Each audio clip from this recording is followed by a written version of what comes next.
morning, our dear viewer, listener, follower. Thank you so much for joining us for yet again another session of the Citizen Baraza. We welcome you back from a month-long holiday because we've not done this for a whole month, but we are back with a bang. And this morning we are discussing the most precarious issue in the country right now, the traffic situation in the country, the road traffic situation in the country. My name is Duncan and I am going to be your host. Last week, we lost close to 30 people in road accidents on Mbale Tilinyi Highway and Fort Portal Mubende Highway. Several others were injured. According to Uganda police report, between 28th of February and 6th of March this year, just in a space of 1 week, we had a total of 414 accidents. Out of these, 75 were fatal, 226 were serious, 113 were minor. There were 404 accident victims. 89 of them died, 315 sustained injuries.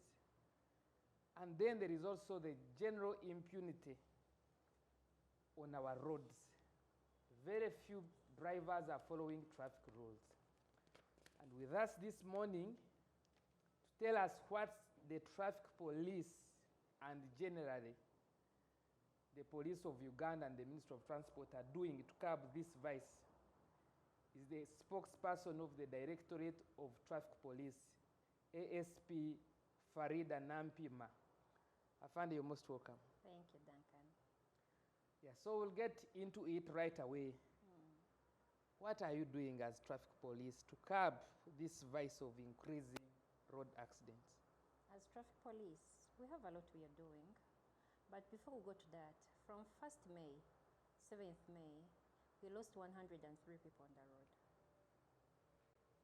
1 week, 103 people lost on the road. What should come to your mind is every day we lose 10 people plus on the roads in this country. And it's a disease, a carnage that we should fight together. It's not about traffic police alone. It starts with you who is using the road. When it comes to traffic police, we manage public roads. Whom do we manage? The pedestrian, pedocyclist, the wheelbarrow pusher, the motorcyclist, the smoker drivers, the buses, and the trucks. We manage all these on the roads. So any mistake made by one of these costs a life on the road. So as traffic police, we've come out to sensitize the public. Community policing is the way forward that we've decided to start with. Why? Because amongst these we have incompetent drivers. For example, the boda industry, it's not regulated. Out of the 5 accidents reported, 3 involve bodas. Why? They don't know what they're doing on the roads. Riding a motorcycle is one thing, and knowing the law and how to use the road is the other. So they don't have any driving school where they go. A person buys a motorcycle today, tomorrow he's on the road. He knows how to ride. He becomes a boda rider. He goes to the stage, he pays. He gets a stage where to operate. So he will load the passenger on the motorcycle, yet he doesn't know any signage on the road, and he will ride you. So if you ridden silently, you'll die on the road. Because he doesn't know any road signage. He's just riding on the road. So in that process, we decided to say, yes, how can we help them? We meet them on stages, we call them for barazas. We meet them and teach them the rules of the road. We continue also to remind drivers on how to use the roads by going to the radios, having talk shows, being hosted on TVs. I'm grateful you've hosted us today to still talk about the same thing. Also, traffic police has decided to see that we push to see that the laws, they amended the Traffic Act in 2020. So we are working together with the Ministry of Works to see that the regulations come out before the end of this year. So when the regulations come out, the act will start working. When it starts working, it has the demerit point system. The merit point, they'll be deducting points off your driving permit. Every offense that you commit on the road. So they can suspend your driving license. When suspended, you not drive on the road. So the impunity of one getting 5 tickets on the same offense, continues driving on our roads will stop. So also traffic police has come up under its department of IOV. We are working on a system where we should register with Ministry of Works, with UDLS, with the driving schools. So when there is that system in place, when Duncan is recruited into a driving school, Ministry of Works will know Duncan join the driving school today. The IOV knows how many days Duncan has to spend in the driving school. So when he comes for the testing, we know, yes, these are the marks he has got. This is his performance. He qualifies to be tested for this class because that's what he was recruited for. After being tested at IOV and you qualify to get a certificate of competence, you're supposed to be sent to UDLS to receive your driving license. When UDLS checks in the system, they will know, yeah, he was recruited in the driving school, he has a certificate, he performed. That means he qualifies. They will give you the driving license. Immediately you come out with your driving license. The Ministry of Works will know who has gotten that class. Abigaba, he's on the road, he has class B. So Ministry of Works will be able to account for how many drivers have permits on the roads, driving licenses, how many can drive buses, who has committed an offense on his driving license, whose driving license is terminated. So when we have that centralized system in place, we shall do it with the incompetent drivers on the roads. So we are doing this to see that we can fight the carnage caused by incompetent drivers on our roads. Also, we are involving other stakeholders to come and stand with us, because road safety starts with you using the road. It's not about the traffic officer. What have other stakeholders done? We brought in the media. We say, please, give us a minute. The media says, yes, come and say something. If it's done, maybe in the news, in the middle of the news, a bite comes in, like Twedeco on NTV, it reminds someone. We've involved the LOCs in our community policing. Why? The LOC knows who steals the road sign in that village. He knows whose son sells scrap in that village. So we can save that road sign from being stolen using the LOC, because it will not be taken as a scrap. So if the road sign is not on the road, an accident can happen on that road. We are involving the religious leaders and the local councils as Traffic Directorate in sensitization on road safety. Some people believe in religious leaders, but remember, when they go for prayers, they go driving and riding, and they board cars. So if in the ceremony, something is said about road safety, we can fight carnage together.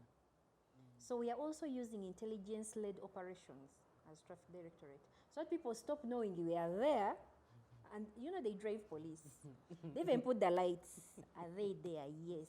He will align himself, wear the seat belt, put the phone aside, drive the normal speed. Immediately he passes the traffic police. He goes back to his wrong character. So traffic police, we are using intelligence-led operations. How? We've given out the toll-free line for traffic.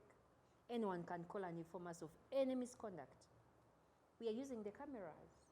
The cameras came to curb the crime of murder and all that, but we've taken advantage of that, and we're also using them to enforce road safety. You're speeding, they can read the speed.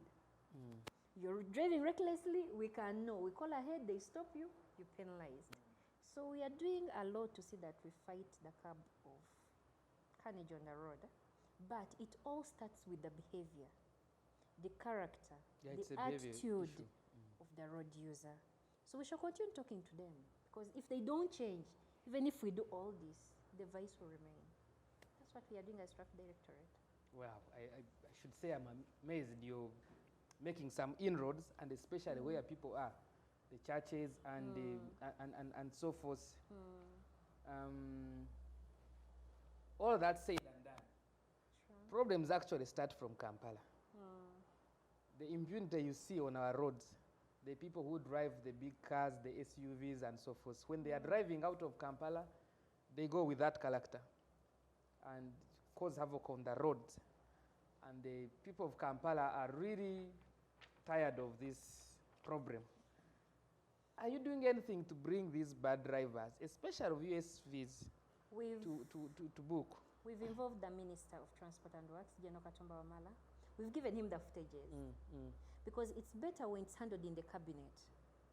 They should be told they don't have a right of way. Being appointed is one thing, being given a responsibility is the other, and being given an office run is the other. It doesn't mean you have a right of way. If I'm a member of parliament, that is all. In the Traffic Act, do you have a right of way? No. Before you bring your impunity on the road, and when our traffic officers stop you, push them with your cars. Tell the officer you're getting a transfer tomorrow, and it comes out. You think you're the first person to be here, you will see. So you're using your office to break an officer who is doing his work. They should be sat down by the minister, told point blank, you don't have a right of way. Let them come up with, let's say, regulation on how to manage them. If you should not use, they can start using your private car for the next 2 weeks as a punishment of misbehaving using a UG, better. But if they don't have anything to impeach them, they'll continue doing it because they think they are big. Some people think they are big because of the appointment they've been given. Yet by law, you don't have a right of way. You're not the president, you're not the vice president, neither are you the speaker, you're not even the chief justice, you're not a prime minister, you're not the IGG, you see even the bureau van that carry money don't have right of in the act. Then who are you? So having those lights, driving a UG, yet you're not among the people I've just broken now. You don't even have a lead car. You know what happens? They give them escort cars for their own security. So they turn the escort cars into lead cars. Into lead cars. The lead car is that small car. The saloon car is the lead car. Not the pickup with the armed people. I think you should repeat that. The vehicle with the armed officers, it's for your own security. They're supposed to guard you, not open way for you. Not open way for you. You're supposed to use, if you have a lead car, you have a right of way by law. And that's the saloon car. It's supposed to move ahead of you. There is even a sequence, the way it moves. Not the impunity that you see people doing on the road. And the driver driving that car is not immune. Any mistake he makes is supposed to be charged under the Traffic Act. He pays for the penalty of what he has done. Now, don't misuse what you've been given. If you're given an escort car, don't turn it into a lead car. It's not, and it will not be. And if you, by mistake, install those lights into your car, uninstall them by yourself. Because we've been impounding them. We take them to IOV, uninstall them. Tomorrow you find the same car. This impunity should stop. Why should you use your office to misbehave on the road? Yet you're supposed to be living by example to the people that you lead. If by law you don't have a right of way, don't give yourself a right of way. What you're supposed to do is plan your journeys earlier. Have you ever seen General Katumba Wamala driving reckless on the road? He's my neighbor, immediate neighbor. He will wake up early, join the queue and move. If the Minister of Transport is not having a right of way, who are you? Who are you? This is impunity. This is indiscipline. This is the character we are talking about and attitude. It starts with you. These cars that you're given as escort cars, if they find there is jam, the point is cut off, they have to coordinate with the officers of the area to see how they can open for you, at least to go, but not thinking you push vehicles off the road that you have a right of way. Now, what are they supposed to do? They're supposed to communicate with the area officers that they'll be passing in that area, and they need some help to access where they're going. They'll do something for you. Number two, they're supposed to come out of those cars and guard the principal. Not to move ahead to open. So whom are you guarding now? You've left this person seated here. Exposed. You're moving ahead. Sit and guard the person you're supposed to be guarding. The principal is supposed to be guarded. It's the reason why he asked for the guards. Not open way. for his own security. Let them be on standby, guarding you until when you leave that point. So don't be the principal who tells your guards to misbehave. Don't be the principal who misuses your office or your position to think you have a right of way and cause havoc on the road. You'll cause carnage. People are going to die in that mess. You're going to cause an interlock and jam will be there forever and you'll not control it. So we are advising them to change their character and attitude while they're on the roads. If you don't have a right of way in the Traffic Act, please don't. Don't. Just be humble. Plan your journey earlier. If you find you blocked somewhere, we can come in to help you. If not so, let these people you asked for as guards guard you, protect you, not open way. It's not their work. It's your security, not a lead car. Things should change. We do them the right way. If people see us who run those offices behaving, others will respect us. But if we do it, that's why you find someone, he'll park his car and even switch off the engine to prove to you that what you're doing is wrong. Then you come up and start kicking people's cars. It's wrong. It's very bad. So it's about behavior change, attitude on the road that we should look at when it comes to road safety. Because every life on that road matters. Wow, very interesting. Just to recap for you, the follower, viewer, and listener, I've picked 2-3 fundamental things from this submission. One, the person with an escort vehicle, a government official, whoever, if they do not have a saloon car in front of them, they have no right of way. The pickup with guards is an escort vehicle and it has no powers to open way for anybody. So please, if anybody is driving behind you and they are harassing you with noise and whatever, if they don't have a smaller car, the saloon car in ahead of them that clears the way, don't give way. Go to court. If they knock you or anything happens, they are liable. You can open a case and they shall be prosecuted under the Traffic Act. So please know your powers. And whoever is having escort cars and wants a lead car, he should apply through the IGP to the Minister of Works. If they grant you one, then you have a right of way. If you don't have it, please, let's be humble on the road. Thank you so much. The issue of corruption. The word out there is traffic police, of course, regularly they stop us. And I can also make this allegation. They stop us to ask for lunch, not to check our driving licenses or the condition of our motor vehicles. But they stop, say, my brother, you give lunch and go away. What are we doing to stop this vice? I know I've also promoted it. I've given a few people some lunch. Now what happens is, corruption is a two-way thing. The one who gives and the one who receives, both are supposed to be charged. We have an alert squad under Traffic Directorate. It started in 2014. A lot of officers have been reverted out of traffic because of taking money on the roads.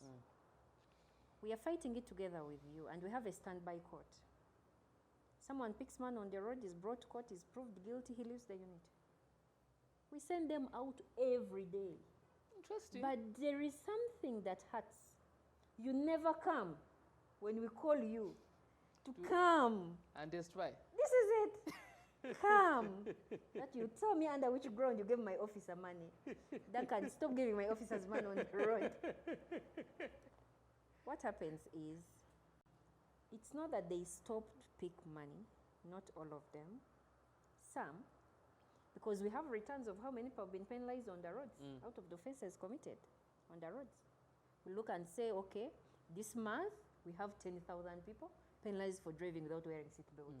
So if they are not doing the work and they are picking money, how did 10,000 returns come about? So we have some few. But it's wrong ethically to stop a person to ask for money for lunch. It's wrong. It's unprofessional. It's uncalled for. And when it's risen to us, you're tried in our court. We have a court, standby court at the headquarters. We have an alert squad headed by ASP Nkesiga Anthony. I wish you host him one time and gives you the statistics and how many he has arrested and what he does. I will. You'll enjoy it. Then you know that we have our own PSU under traffic. We arrest them ourselves. They send us the videos. And we shall arrest you. Come and answer. What hurts is Duncan will not appear. Then you say, you're saying I took a bribe. Duncan is my brother. Give me the money. Yeah. Now, the one who covered the video didn't cover him telling, give me lunch. He covers the part when he's touching the money. So it's a joint effort, us and you, to fight this vice out of traffic. Don't give them money. Please. Don't. Because the one who is seeing Duncan giving Faridah money won't know under which condition. Some will think it's a bribe. Every money, because by law you're not supposed to give me money on uniform. If you want to give me a token of appreciation, you're supposed to write to my IGP. They send it to my directorate, then I receive it. Duncan, don't give people money. Please.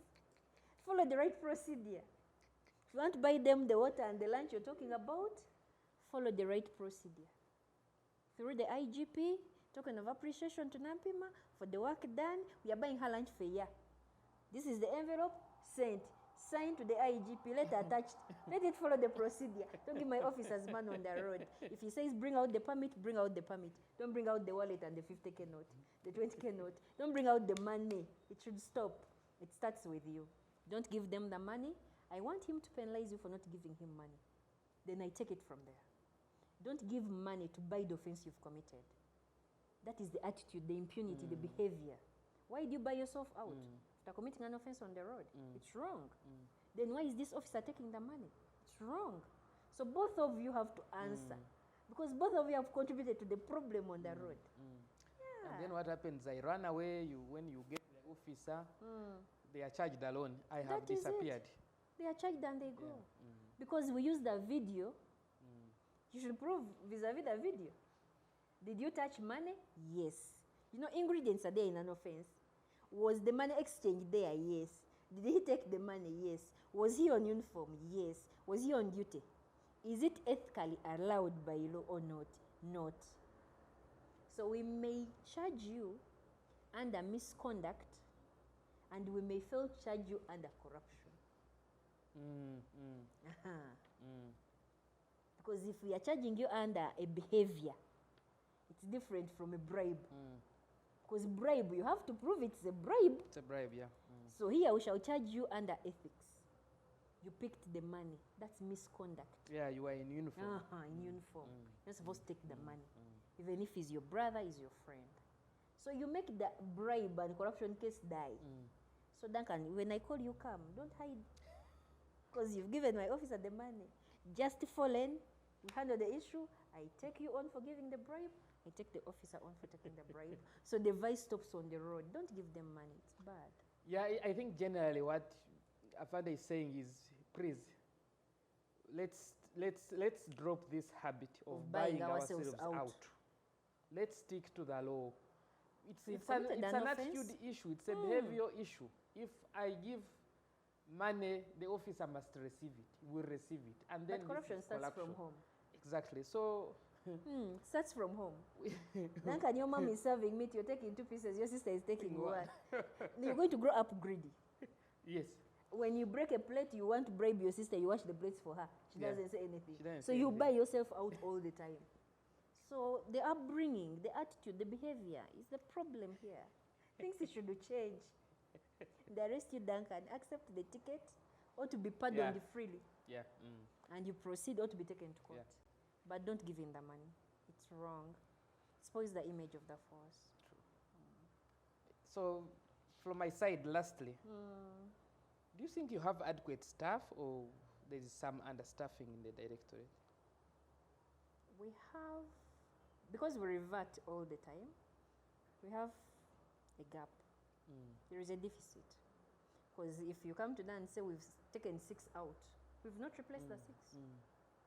So you find that someone has to work from morning to night. Imagine you're putting a police officer at that point from 5 a.m. to 10 p.m. when the jam clears here, they'll end up not performing. If not underperforming, the morale will go down. The day he's on past leave, the place is empty. So it affects the work. So there is a gap. The deficit is there. You find a station has 40 deployment points, but they're deploying on 20. So it's not causing carnage, no, but the performance, the returns, the results are affected. When people stop driving officers, you find the day when we don't deploy officers and just use the cameras. Will Uganda close? No. So you may not need the numbers, but us who are using the roads should change how we drive. That's it. Okay. From my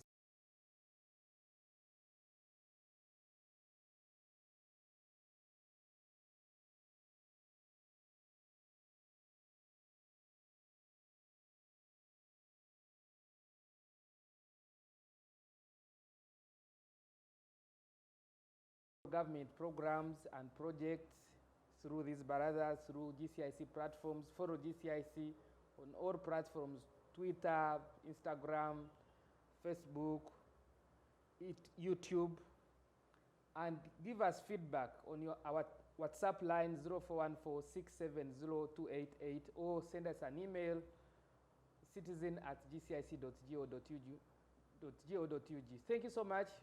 My name is Duncan Abigaba. The session continues after this short break.